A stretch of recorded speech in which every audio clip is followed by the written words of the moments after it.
நீங்கள் பார்த்துக் கொண்டிருப்பது உங்கள் விஜய்.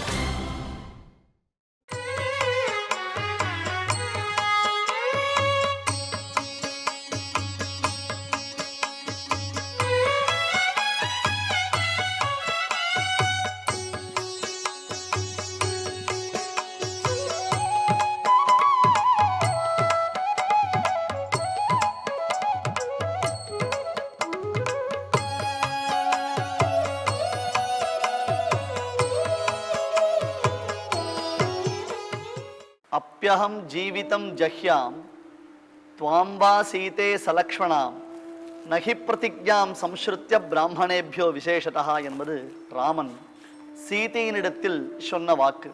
சீதே, என் உயிரை விட்டாலும் விடுவேன், அதை காட்டிலும் உயர்ந்தவளான உன்னை விடுவேன், லக்ஷ்மணனையும் துறப்பேன், ஆனால் நான் பெரியோர்களுக்கு செய்து கொடுத்த சபதத்தை ஒருபொழுதும் மீறமாட்டேன் என்று சொல்லிவிட்டான். ராமன் தோலார தனிவீரன் என்று பெயர் பெற்றவன். ஆம், ராமனிடத்தில் தோல்வி உண்டா? சக்கரவர்த்தி திருமகனாயிற்றே. அவனுடைய நான்கயிற்றின் ஒலி கேட்டாலேயே உலகம் அனைத்தும் கிடு கிடு கிடு என்று நடுங்குமே. இப்பொழுது ஆர்ப்பரித்து கிளம்பும் ராட்சச சைன்யத்தை காது கொடுத்து கேட்டுக்கொண்டு ராமன் துளியும் கலங்காதவனாக நிதானமாக தன்னுடைய அம்பரா துணி, கோதண்டம் என்னும் வில், கையுறைகள், கால்ஷராய், கத்தி, கோடரி, பிச்சுவா என்று ஆயுதங்களை தரித்து கொண்டிருக்கிறான். ஒரு பயமில்லை, பதட்டம் இல்லை. இது போன்ற ஒரு சந்தர்ப்பம் ஏற்பட்டது என்றால் முதலில் எல்லோரும் பதறி அடித்து கொண்டு ஓடுவார்கள். ஐயோ, என்ன நேரிடப் போகிறதோ என்ற பயம் உண்டாகும். ராமனிடத்தில் ஈஷத் துளியும் பயமில்லை. சீதை ராமனுடைய கலங்காத நிலை பார்த்து பெருமிதம் கொண்டாள், பெருமையும் கொண்டாள். ஆயிற்று, ஜனஸ்தானத்தில் மாபெரும் யுத்தம் நடைபெறப் போகின்றது. மகரிஷிகளும் வந்து சேர்ந்திருக்கிறார்கள். தேவர்களும் ஆச்சரியமான அந்த யுத்தத்தை பார்ப்பதற்கு குழுமி இருக்கிறார்கள். இதன் நடுவில் ராமன் கிளம்பும் சமயத்தில் லக்ஷ்மணன் சொன்னான், அண்ணா, நானும் உனக்கு துணை வருகிறேனே. வேண்டாம் தம்பி, இப்பொழுது உன் துணை எனக்கு தேவையில்லை. ஏனென்றால் நான் காட்டிற்கு கிளம்பும் சமயத்தில் சீதை பலமுறை என்னை நிர்பந்தம் செய்தாள்.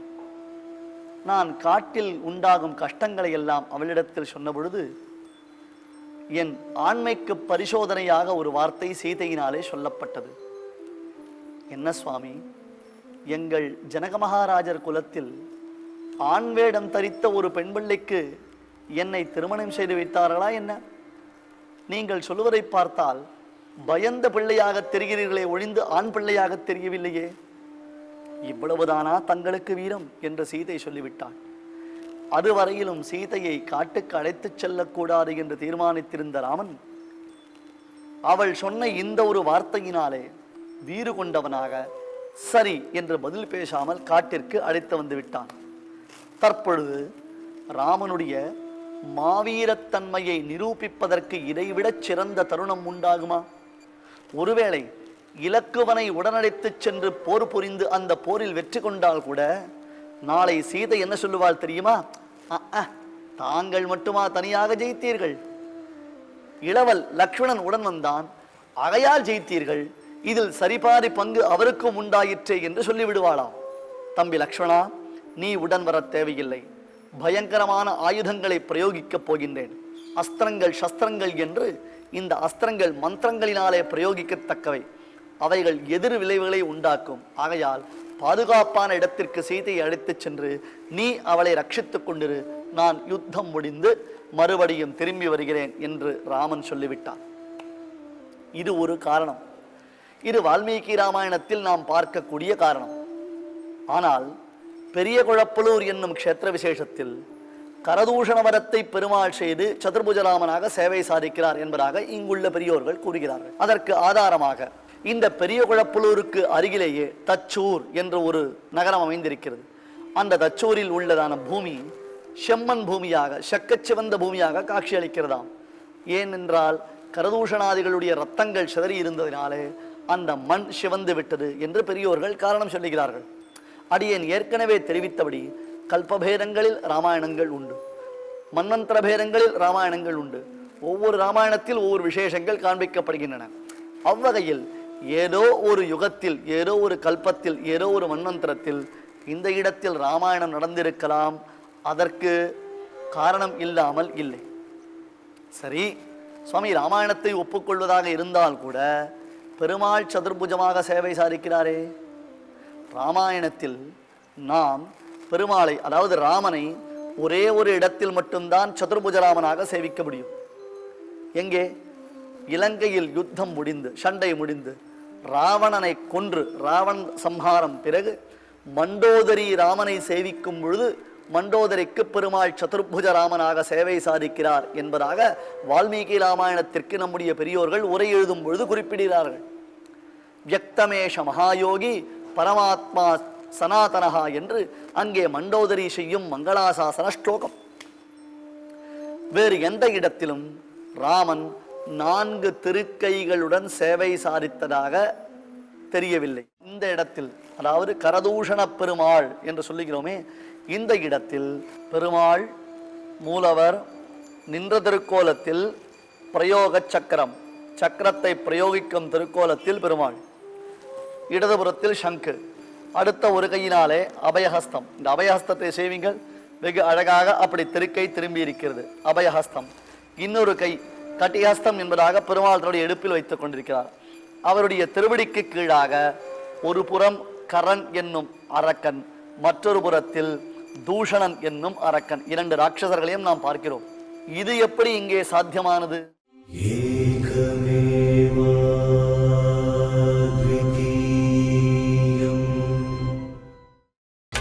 நீங்கள் பார்த்துக் கொண்டிருப்பது உங்கள் விஜய். அவருடைய திருவடிக்கு கீழாக ஒரு புறம் கரன் என்னும் அரக்கன், மற்றொரு புறத்தில் தூஷணன் என்னும் அரக்கன், 2 ராட்சசர்களையும் நாம் பார்க்கிறோம். இது எப்படி இங்கே சாத்தியமானது? இது எப்படி பொருத்தமுடையதாய் அமைந்திருக்கிறது? இதுதான் நமக்கு தற்பொழுது உண்டாயிருக்கக்கூடிய கேள்வி அல்லவா? இன்னும் சற்றே ஆராய்ந்து பார்க்கலாம். அதாவது லக்ஷ்மணனை வரவேண்டாம் என்று ராமன் சொன்னதற்கு ஒரு காரணம், சீதாதேவியின் முன்பு தன்னுடைய வீரத்தை வெளிப்படுத்துவது. ஆனால் எத்தனையோ ராமாயணங்கள் உள்ளன. வால்மீகி ராமாயணத்தை காட்டிலும் மேலும் பல ராமாயணங்களில் வால்மீகி ராமாயணத்தில் சொல்லப்படாத அரிய பல செய்திகள் காண கிடைக்கின்றன. அந்த வகையில் தத்துவ சங்கிரக ராமாயணம் என்பது ஒன்று. அந்த தத்துவ சங்கிரக ராமாயணத்தில் ஒரு சிறு குறிப்பு காண கிடைக்கிறது. அடியன் முதலில் தெரிவித்தபடி, பலமுறை தெரிவித்துக் கொண்டிருக்கிறபடி, இது அனைத்தும் இந்த பெருமானுடைய அனுக்கிரக விசேஷம்தான். லக்ஷ்மணன், அண்ணா நானும் உடன் வருகிறேன் என்கிறான். இது தத்துவசங்கிரக ராமாயணத்தில் இருக்கக்கூடிய ஒரு செய்தி. ராமன் சொல்லுகிறார், வேண்டாம், நீ வர வேண்டாம். ஏனென்றால் முன் ஜென்மத்தில் கரன், தூஷணன், திரிஷிரஸ் என்னும் இந்த 3 அரக்கர்களும் என்னை குறித்து கடுந்தவம் செய்தார்கள். நான் அவர்களுக்கு பிரத்யக்ஷமானேன். அப்பொழுது அவர்கள் என்னை பரமாத்மாவாக உணராமல் பரமசிவனாகவே என்னை பாவித்து, பிரபோ எங்களுக்கு சாயுஜ்யம் வேண்டும் என்று கேட்டார்கள். பரமசிவன் மோட்சத்தை அளிக்க வல்லவரல்லையே. மோட்சமிச்சேத்து ஜனார்தனாத், மோட்சம் வேண்டும் என்றால் எம்பெருமானிடமிருந்து தான் மோட்சத்தை பெற முடியும். ஆகையால் நான் அவர்களுக்கு பிரத்யக்ஷமானால் கூட அவர்கள் பரமேஸ்வர பாவனையுடன் என்னை உபாசித்தார்கள். என்னிடத்திலும் பரமேஸ்வரன் அந்தர்கதமாய் இருப்பதினாலே நான் அவர்களுக்கு அருள் புரிந்தேன். இந்த பிறவியில் இப்பொழுது நீங்கள் மோட்சத்தை பிரார்த்திக்கிறீர்களே, உடனே உங்களுக்கு மோட்சம் கிடைத்தல் அரிது. ஏனென்றால் பரமாத்மாவாக என்னை பிரார்த்தித்திருந்தால் மோட்சம் சித்திக்கும். பரமேஸ்வரனாக பிரார்த்தித்ததினாலே இன்னும் ஒரு பிறவி உங்களுக்கு உண்டாகட்டும் என்று சொன்னேன். பிரபோ தேவதேவா, அப்படி ஒரு பிறவி ஏற்பட்டது என்றால் அந்த பிறவியில் தங்கள் கையினாலேயே எங்களுக்கு மரணம் சித்தித்து பின்னர் முக்தி கிடைக்க வேண்டும் என்று நாங்கள் இருக்கும் பொழுது உன்னை பரமாத்ம திருக்கோலத்திலேயே, அதாவது சங்கசக்கர கதாதாரியாக பீதாம்பர சுஷோபிதனாக வனமாலா விராஜிதனாகவே உன்னை சேவிக்க வேண்டும் என்றும் அவர்கள் பிரார்த்தித்தார்கள். எனவே லக்ஷ்மணா, அவர்கள் பிரார்த்தனையை பூர்த்தி செய்யும் தருணம் இது. முன் பிறவியில் செய்த தவத்தின் பயனாக இந்த பிறவியில் கரண், தூஷணன், திரிசிரஸ் என்று அரக்கர்களானவர்கள் என் கையினாலேயே மரித்து மோட்சத்தை அடையத்தக்கவர்களாய் விளங்குகிறார்கள். ஆகையால் நானே சென்று அவர்களை வதம் செய்கிறேன் என்று ராமன் சொல்லிவிட்டு புறப்பட்டான். எதிரே 14,000 ராட்சசர்கள், ராமன் ஒருவன். மகரிஷிகள் வயிறு பிடிக்கிறார்கள். ஐயோ, ஒரு பெருமாள் 14,000 பேரா, ஒரு பெருமான் 14,000 பேரா என்றால் என்ன ஆச்சரியம்! தூஷண ஜலநிதி சோஷண தோஷித ரிஷிகண கோஷித ரிஷிகண தோஷித விஜய கோஷணா. தூஷணன் என்னும் மாபெரும் சமுத்திரத்தை பெருமாள் அனாயாசமாக கலக்கிவிட்டாராம். அதற்குள் ரகுநாத சமுத்திரத்தில் இருக்கக்கூடிய பெருமான் என்றோ இவன், அதனால் உள்ளே புகுந்த அனாயாசமாக கலக்கி விட்டான். உடனே ரிஷிகண தோஷித, ரிஷிகணங்களுக்கெல்லாம் சந்தோஷம் உண்டாயிற்று. ஸ்ரீராமஜெயம் ஸ்ரீராமஜெயம் ஸ்ரீராமஜெயம் என்று அந்த ரிஷிகள் எல்லோரும் பல்லாண்டு பல்லாண்டு சொஸ்தி வாழி வாழி வாழி என்று பெருமானுக்கு பாடினார்கள். கரதர கரதரு கண்டன சண்டபவனா, கரன் என்னும் விஷச்செடியை அப்படியே கிள்ளி களையக்கூடிய வல்லமை பெற்றவனாக சண்டமாருதுமாக அந்த பரமாத்மா உள்ளே புகுந்தான். திசப்த ரக்ஷஸ் சகஸ்ர நலவன விலோலன மகாகலபா. 14,000 ராட்சசர்கள் என்னும் தாமரை காடு, தாமரை தோட்டம், 14,000 அரக்கர்கள் என்னும் தாமரை தோட்டத்துக்குள்ளே ராமன் என்னும் மதயானை புகுந்தது என்றால் அந்த மதயானை புகுந்த மாத்திரத்தில் அத்தனையும் அழித்து விடுமே. தாமரையை அழிப்பதற்கு யானைக்கு எவ்வளவு காலம் பிடிக்கும்? அதுபோன்று பரமாத்மா உள்ளே புகுந்து சின்னம் பின்னம் ஷரைர் தக்தம் என்று எல்லோரையும் சம்ஹாரம் செய்தான். கரதூஷணாதிகள் எல்லோரும் ஒழிந்தார்கள். அந்த கரதூஷணாதிகள் இறக்கும் தருவாயில் சங்கசக்கர கதாதாரியான எம்பெருமானை சேவித்துக் கொண்டே சாயுஜ்யம் என்னும் மோட்சத்தை அடைந்தார்கள். பின்னர் மாபெரும் யுத்தத்தை செய்த களைப்பினாலே, விடாயினாலே பெருமாள் தன் கோதண்டத்தை பூமியில் பதிய வைத்து ஒரு கோடி கிடித்தான். அதிலிருந்து தீர்த்தம் பிரவகித்தது. அந்த தீர்த்தத்தை குடித்து அவன் தாகம் தீர்த்து கொண்டான். பின்னர் ஓய்வெடுக்க எண்ணிய பெருமாள் ஓர் பட்டினத்தை நிர்மாணித்து அந்த பட்டினத்தில் ஏகாந்தமாக வசித்தான். தான் ஓய்வெடுப்பதற்காக ஓர் இடம் தேவை என்று பெருமாள் நினைத்தான். எந்த இடம், எந்த இடம் என்பதாக அவன் நினைத்த பொழுது கிம் கிரகம், கிம் கிரகம், எவ் உள், எவ் உள், ஓய்வெடுத்துக் கொள்வதற்கு எந்த இடம் சரியான இடம் என்று யோசித்து ஹிருத்தாபநாசனி புஷ்கரணி கரையில் நாம் சேவித்திருக்கிறோமே. ஒரு மாதம் முழுவதும் திகட்ட திகட்ட அனுபவித்தோமே, திகட்டாமல் அனுபவித்தோமே. சதுர்புஜ ராமனாக எவ்வுள் கிடந்தான் எழிலாம் திரு எவ்வுளூர் வீரராகவ பெருமாளை சேவித்தோம் அல்லவா? இங்கே பெரிய குழப்பலூரில் கரதூஷண வரத்தை செய்து தான் ஆஸ்வாசம் செய்து கொள்வதற்காக எவ்வுள் என்று ஓர் இடத்தை நிர்மாணம் செய்ததாக தத்துவசங்கிரக ராமாயணத்தில் ஓர் அரிய செய்தி நமக்கு கிடைத்தது. ஆகையால் தான் இந்த பெரிய குழப்பலூரில் சதுர்புஜ ராமனை சேவிக்கிறோம். வீரராகவ பெருமாள் இதே ராமன் தான் என்பதற்கு அத்தாட்சியாக இப்பெருமானுக்கு கனகவல்லி தாயார் தனிக்கோயில் தாயாராக எழுந்தருளி உள்ளாள். திருவள்ளூர் வீரராகவ பெருமாளுக்கும் கனகவல்லி தாயார், குழப்பலூர் கரதூஷண பெருமாளுக்கும் கனகவல்லி தாயார். இதையெல்லாம் தொடர்புபடுத்தி பார்க்கும் பொழுது ஏதோ ஒரு கல்பகாலத்தில் இங்கே சில பல விசேஷங்கள் நடந்திருக்கின்றன என்பதை நாம் அறியும் பொழுது நம்மை அறியாமல் மேனி சிலிர்க்கின்றது.